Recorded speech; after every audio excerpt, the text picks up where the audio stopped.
What did you think of the row over John Sargent? I thought the row over John Sargent was ridiculous, I have to say. Firstly, he shouldn't have quit. I understand why he did, because he felt like he was becoming a bit of probably a scapegoat. But I don't think he should have quit, because I actually voted for him, along with lots of other people in the country that voted for him.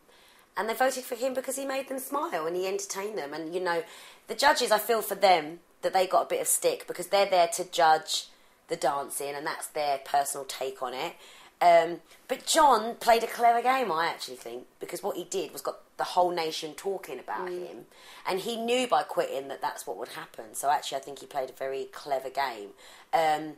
But again, that's the difference between, and it's not by any means a put down against John, but the difference between me and John, when I went into Strictly, the last thing I was thinking about was, how can I get the nation talking about me? I was thinking, how can I become a really great dancer? Whereas I think there's some people that might go on shows like that because they've got more calculated reasons. You think he was quite calculated? I think it's calculated in that it's created this media hype around the situation, and everybody's talking about John Sargent and Strictly Come Dancing. So actually, John Sargent's objective wouldn't have been to necessarily come out there as a transformed dancer, would it? You know, it would have been to do what we're doing now. So that's what I mean, he's played a clever game in that respect. But in terms of people that voted for him, you know, everybody, I spent money on him. I expected him to stay because we voted for him to keep him in the competition. So he shouldn't have given up in that respect. But, you know, as I said, I don't know, it's a tricky one. I think, you know, I'm not a believer in giving up. I think if you go into something, you stick it out. You know, you go the whole hog. Whether people liked it or not, it was the public that was keeping him in there. It wasn't the judge's fault. It wasn't the producer's fault. He played by the rules. He went into this show and the public fell in love with him and they wanted him in the show. And who'd you tip to win this year's show?